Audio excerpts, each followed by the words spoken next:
के बीच में परम आदरणीय बहन जी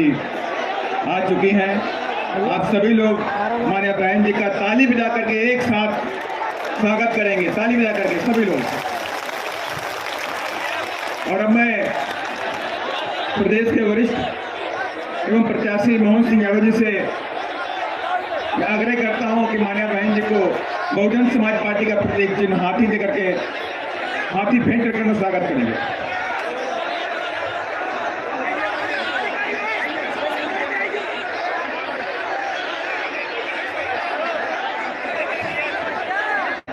बहुजन समाज पार्टी की राष्ट्रीय अध्यक्ष, देश के सबसे बड़े सूबे उत्तर प्रदेश की 4 बार मुख्यमंत्री रही, पूर्व सांसद आयरन लेडी परम आदरणीय बहन, जिसे मैं आग्रह करता हूं कि हम सब लोगों को दिशा निर्देश देने की कृपा करें। आदरणीय बहन जी।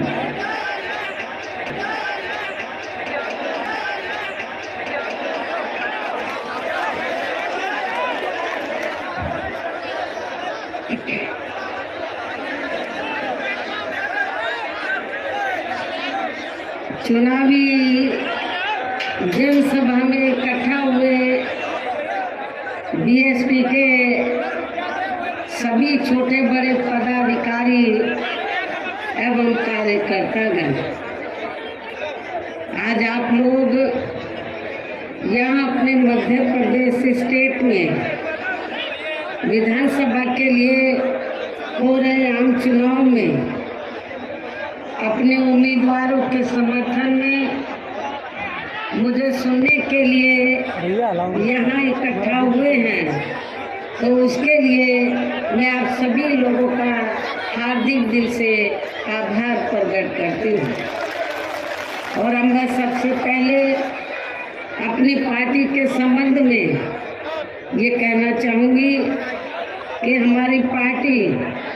ये चुनाव आपके मध्य प्रदेश स्टेट की अधिकांश विधानसभा की सीटों पर पूरी तैयारी व दमदारी के साथ चुनाव लड़ रही है। अर्थात हमारी पार्टी ने इस चुनाव में यहाँ केवल गोंडवाना गणतंत्र पार्टी को छोड़कर अन्य किसी भी पार्टी के साथ किसी भी प्रकार का कोई चुनावी समझौता आदि नहीं किया है। इसके साथ ही हमने बीएसपी से जुड़ने की तादाद को ध्यान में रखकर फिर उसी अनुपात में ही यहाँ सब समाज के लोगों को टिकट भी दिए हैं। लेकिन अब मैं इस हो रहे विधानसभा चुनाव में आप लोगों का ध्यान अपनी पार्टी बीएसपी को कामयाब बनाने के लिए कुछ जरूरी बातों की तरफ दिलाना चाहती हूँ। और इस संबंध में सबसे पहले मैं आप लोगों को ये कहना चाहूँगी कि अपने देश को आज़ाद हुए व भारतीय संविधान को भी लागू हुए अब यहाँ वर्षों बीत चुके हैं। और इस लंबी अवधि में केंद्र व आपके प्रदेश में भी यहाँ विभिन्न विरोधी पार्टियों की सरकारें रही हैं। लेकिन दुख की बात यह है कि इस दौरान यहाँ सभी विरोधी पार्टियों की रही सरकारों में आपके प्रदेश सहित पूरे देश में भी सर्व समाज में से विशेषकर दलितों,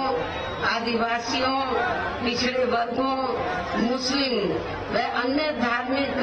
अल्पसंख्यकों के साथ साथ गरीबों, मजदूरों, किसानों, छोटे व्यापारियों एवं अन्य मेहनतकश लोगों का भी पूर्ण रूप से विकास व उत्थान आदि नहीं हो सका है। जिनकी सरकारों की नीतियों व कार्यशैली को अब इन्हें और ज्यादा आजमाने की जरूरत नहीं है। और इस मामले में खासकर मैं दलितों, आदिवासियों व अन्य पिछड़े वर्गों के लोगों को ये भी बताना जरूरी समझती हूँ कि इन्हें परम पूज्य बाबा साहब डॉक्टर भीमराव अंबेडकर के कड़े संघर्ष एवं अथक प्रयासों से भारतीय संविधान के तहत मिले कानूनी अधिकारों में से खासकर सरकारी नौकरियों में जो आरक्षण की सुविधा मिली है, तो उसे भी यहाँ शुरू से ही इन वर्गों के प्रति हीन व जातिवादी मानसिकता रखने वाली सभी राज्यों में भी बीजेपी व अन्य विरोधी पार्टियों की भी रही सरकारों ने इनका ये आरक्षण का कोटा अभी तक भी पूरा नहीं किया है। पदोन्नति में आरक्षण को तो इन्होंने मान्य कोर्ट की आड़ में काफी हद तक खत्म ही कर दिया है और इस मामले में लगभग यही खराब स्थिति हमें यहाँ आपके मध्य प्रदेश स्टेट में भी देखने के लिए मिल रही है। इसके साथ ही अब इन वर्गों के लोगों को प्राइवेट सेक्टर में आरक्षण दिए जाने की व्यवस्था किए बिना ही केंद्र व राज्यों में भी ज्यादातर सरकारी कार्य यहाँ प्राइवेट सेक्टर के जरिए देश के अधिकांश बड़े बड़े पूंजीपतियों व धनना सेठों को ही दिए जा रहे हैं, जिसके कारण अब पूरे देश में इन वर्गों के लोगों को आरक्षण का बहुत कम ही लाभ मिल पा रहा है और इससे अब पूरे देश में दलितों व आदिवासियों के साथ साथ अन्य पिछड़े वर्गों को भी काफी ज्यादा नुकसान हो रहा है। जबकि अन्य पिछड़े वर्गों के लोगों को ये भी मालूम होना चाहिए कि इन्हें मंडल कमीशन की रिपोर्ट के तहत आरक्षण की ये सुविधा केंद्र में कांग्रेस पार्टी की रही सरकार में नहीं मिली है, बल्कि बीएसपी के कड़े संघर्ष एवं अथक प्रयासों से ही केंद्र में रही श्री बीपी सिंह की सरकार में इन्हें ये सुविधा मिली है, जिसका अब यहाँ जातिवादी विरोधी पार्टियों की सरकारें इन्हें पूरा लाभ नहीं दे पा रही हैं। और यहाँ मैं आप लोगों को ये भी बता देना चाहती हूँ, अब चुनाव के दौरान खास तौर से कांग्रेस पार्टी के बड़े नेता ये कहते हैं कि अति पिछड़े वर्ग को पूरा लाभ दिलाने के लिए जातीय जनगणना होनी चाहिए, जातीय जनगणना। लेकिन शायद इन्हें ये मालूम होना चाहिए और अपने लोगों को भी ये मालूम होना चाहिए कि जब अंग्रेजों के जाने के बाद केंद्र में लंबे अरसे तक कांग्रेस पार्टी पावर में रही, तो कांग्रेस पार्टी की हुकूमत के दौरान सबसे पहले पिछड़े वर्ग के लोगों को आरक्षण देने के लिए तो जो सर्वे हुआ था, काका कालेलकर की रिपोर्ट आई, उसे कांग्रेस पार्टी की सरकार ने उस समय लागू नहीं किया। उसके बाद मंडल कमीशन की रिपोर्ट आई, उसे कांग्रेस पार्टी की सरकार ने लागू नहीं किया। तो जो कांग्रेस पार्टी अति पिछड़े वर्गों की मंडल कमीशन की रिपोर्ट को जिसने लागू नहीं किया, काका कालेलकर की रिपोर्ट को लागू नहीं किया, आज वो चुनाव के दौरान पिछड़े वर्गों की वोट लेने के लिए जो बड़ी बड़ी बातें कर रहे हैं जातीय जनगणना की, मेरे ख्याल आप लोगों को इनकी हवाई बातों के बहकावे में नहीं आना चाहिए, खास तौर से पिछड़े वर्ग के लोगों को। और पिछड़े वर्ग के लोगों को जो आरक्षण की सुविधा मिली है, तो ये देन बीएसपी की है। बीएसपी के अथक प्रयासों से श्री बीपी सिंह की सरकार में तो ये सुविधा इन्हें मिली है। इसके साथ ही श्री बीपी सिंह की सरकार में इन वर्गों के मसीहा परम पूज्य बाबा साहब डॉक्टर भीमराव अंबेडकर को भी यहाँ भारत रत्न की उपाधि से सम्मानित किया गया है, जिसके लिए वो हर प्रकार से पात्र भी थे। यानी कि कांग्रेस पार्टी ने लंबे अरसे तक पावर में रहकर बाबा साहब को भारत रत्न की उपाधि देना उचित नहीं समझा। तो ये बीपी सिंह की सरकार में बीएसपी के अथक प्रयासों से बाबा साहब डॉक्टर अंबेडकर को इस उपाधि से सम्मानित किया गया, जो बहुत पहले ही इनको ये सम्मान मिल जाना चाहिए था, जिसके लिए विशेषकर इतना जो डिले हुआ, तो जिसके लिए विशेषकर कांग्रेस पार्टी प्रमुख तौर से जिम्मेवार व कसूरवार भी है। इससे इन वर्गों के प्रति इस पार्टी की हीन व जातिवादी मानसिकता साफ झलकती है। जिसने फिर इनके कारवां को आगे बढ़ाने वाले हर मामले में समर्पित व्यक्तित्व मान्यवर श्री कांशीराम जी के देहांत होने पर केंद्र में रही इसी कांग्रेस पार्टी की सरकार के चलते एक दिन का भी राष्ट्रीय शोक घोषित नहीं किया गया था। इसे भी आप लोगों को याद रखना चाहिए। यहाँ मैं इन वर्गों के मामले में ये भी कहना चाहूंगी, केंद्र द्वारा देश की लोकसभा व राज्य विधानसभाओं में महिलाओं को जो 33% आरक्षण देने की व्यवस्था की गई है, तो उसमें SC, ST व OBC वर्गों की महिलाओं को अलग से कुछ भी आरक्षण नहीं दिया गया है। इतना ही नहीं, बल्कि इन वर्गों के लोगों को जुल्म जाति से निजात दिलाने के लिए जो भी अनेकों नियम व कानून आदि बने हैं, तो उन पर भी केंद्र व अधिकांश राज्यों की भी सरकारें सही से अमल नहीं कर पा रही हैं, जिससे अब यह खासकर दलितों व आदिवासियों के ऊपर शोषण करने वाले लोगों का मनोबल और भी ज्यादा बढ़ रहा है। और ये सब हमें यहाँ आपके मध्य प्रदेश स्टेट में भी काफी कुछ देखने के लिए मिल रहा है। इसी प्रकार हमें पूरे देश में मुस्लिम व अन्य धार्मिक अल्पसंख्यक समाज के लोगों की भी हालत कोई खास अच्छी नजर नहीं आती है, जिसका काफी कुछ खुलासा केंद्र सरकार की सच्चर कमेटी की रिपोर्ट में भी किया गया है। इनके साथ साथ अपर कास्ट समाज में से खासकर गरीब लोगों की भी आर्थिक स्थिति अभी भी पूरे देश में यहाँ काफी ज्यादा खराब व दयनीय ही बनी हुई है। इनके अलावा आपके प्रदेश सहित पूरे देश में सर्व समाज में से विशेषकर यहाँ गरीब, मजदूर, किसान, कर्मचारी, व्यापारी एवं अन्य मेहनतकश लोग भी अपनी विभिन्न समस्याओं को लेकर अभी भी हमें काफी ज्यादा दुखी ही नजर आते हैं। और इनमें से किसान वर्ग तो केंद्र की वर्तमान भाजपा सरकार द्वारा बनाई गई गलत नीतियों के कारण काफी ज्यादा परेशान व आंदोलित भी रहा है। लेकिन इन सब की मुख्य वजह हमारी पार्टी केंद्र व आपके मध्य प्रदेश स्टेट में भी यहाँ अब तक रही सभी विरोधी पार्टियों की सरकारों की जातिवादी, पूंजीवादी व संकीर्ण मानसिकता के तहत बनाई गई उनकी गलत नीतियों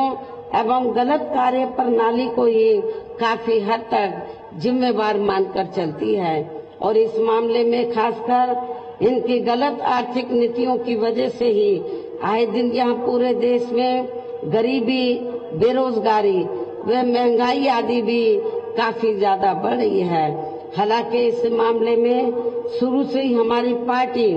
केंद्र व राज्य सरकारों से भी हर स्तर पर ऐसी नीति अपनाने की लगातार ये मांग करती आ रही है कि देश में कुछ गिने चुने पूंजीपतियों व धन्ना सेठों का विकास होने की बजाय बल्कि यहाँ गरीब व आम लोगों का ही विकास होना चाहिए। तभी फिर सही मायने में यहाँ की आम जनता अपनी गरीबी, बेरोजगारी, महंगाई व अन्य और भी समस्याओं से काफी हद तक निजात पा सकती है। इसके साथ साथ अब अपने देश में भ्रष्टाचार भी हर स्तर पर काफी ज्यादा बढ़ रहा है, जिससे आपका खुद का अपना मध्य प्रदेश स्टेट भी अछूता नहीं रहा है। और इन सब के लिए हमारी पार्टी आजादी के बाद से लेकर अभी तक केंद्र व देश के अधिकांश राज्यों में तथा आपके खुद के अपने मध्य प्रदेश स्टेट में भी ज्यादातर सत्ता यहाँ गलत पार्टियों में से खासकर कांग्रेस, बीजेपी व इनकी सहयोगी पार्टियों के हाथों में ही आने को मानकर चलती है। और इन सभी विरोधी पार्टियों को हमारी पार्टी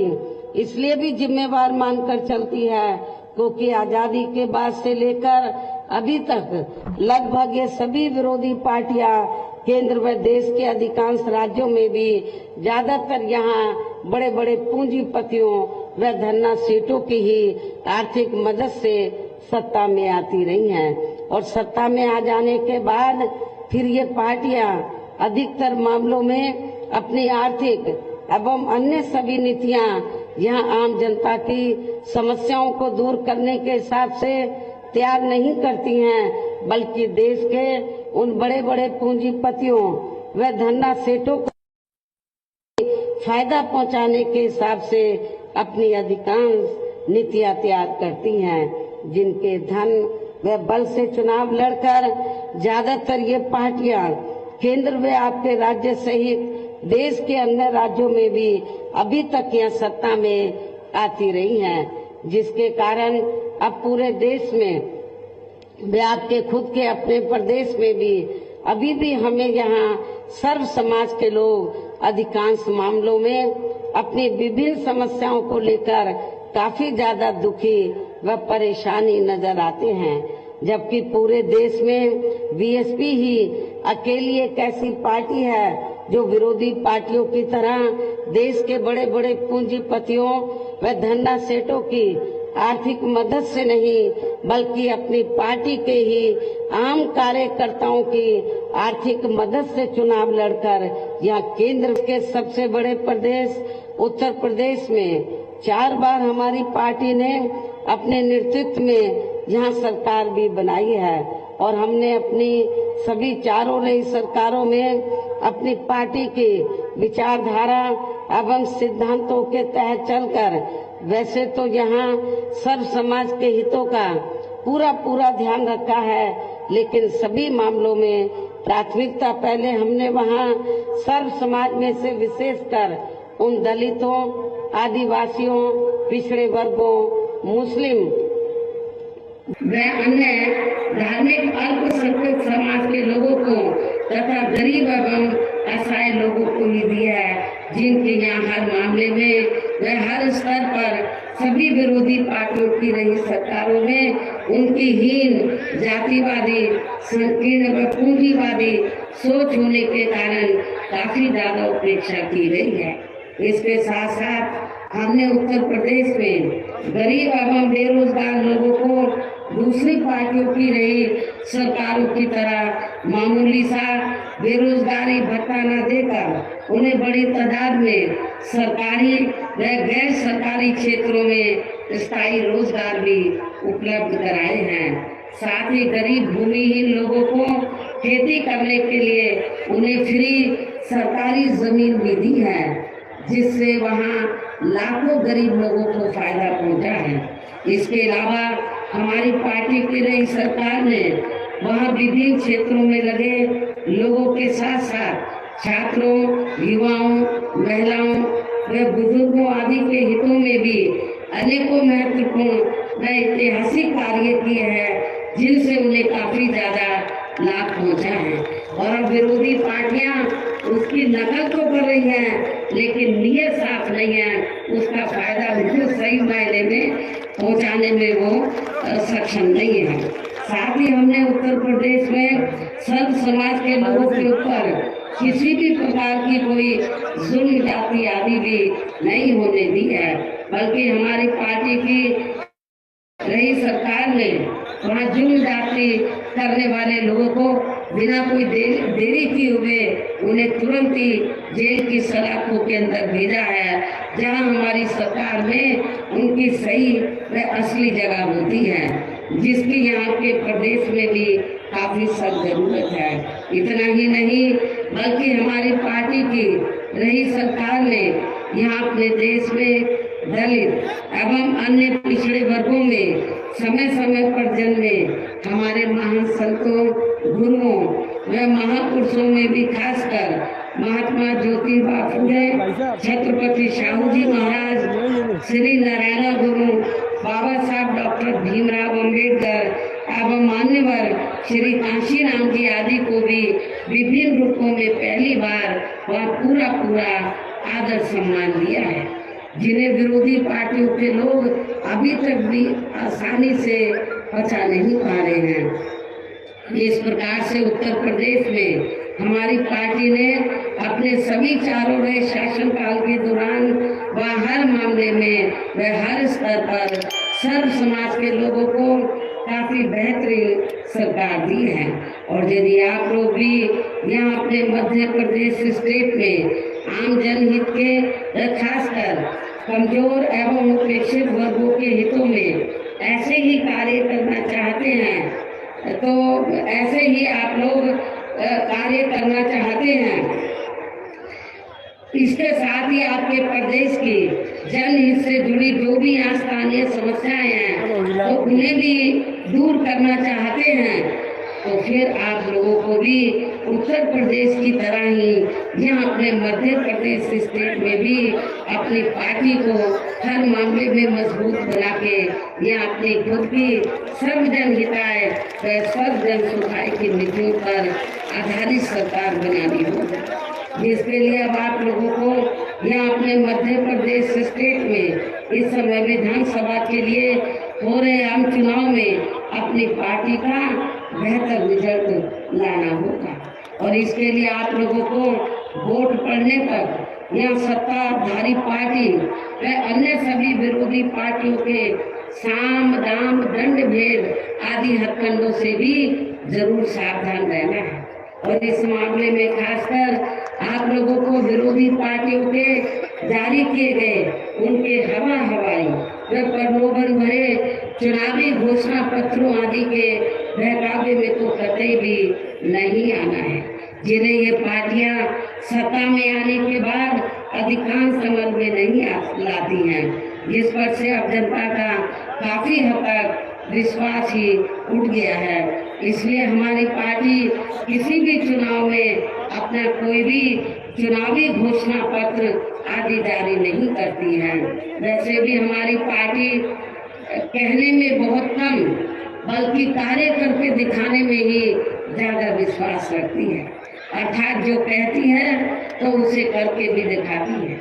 और ये सब हमने उत्तर प्रदेश में करके भी दिखाया है। और अब मेरा यही कहना है कि आप लोगों को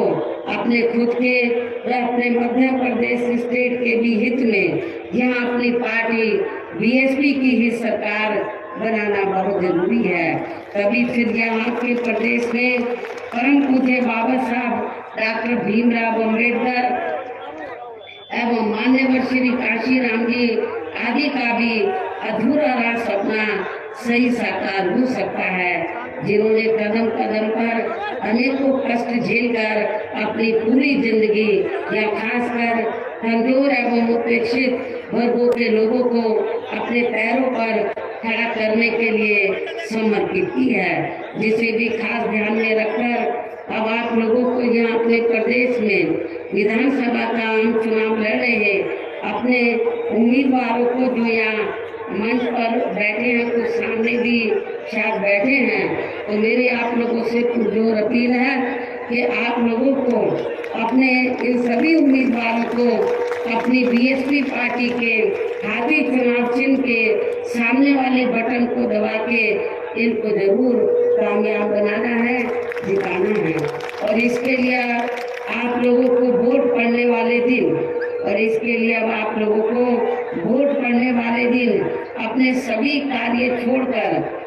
वे अपने अपने पोलिंग बूथों पर समय से पहुंचकर अपना वोट डालने के लिए जरूर जाना है। और इस मामले में हमारी महिलाएं जो मुझे सुनने के लिए बड़ी तादाद में आई हैं, वो भी पीछे नहीं रही,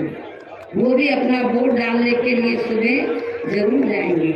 इसके साथ ही अपनी पार्टी का एक भी वोट पड़ने से न रह जाए तो उसका भी आप लोगों को विशेष ध्यान रखना है। इस प्रकार से आप लोगों को अपनी पार्टी को कामयाब बनाने का हर संभव पूरा प्रयास करना है, जिसके लिए तो आपके स्थानीय नेताओं के साथ साथ केंद्र से भी भेजे गए श्री राम जी गौतम व इनके अन्य सभी साथी पूरे जी जान से यहाँ लगे हुए हैं। काफी लंबे समय से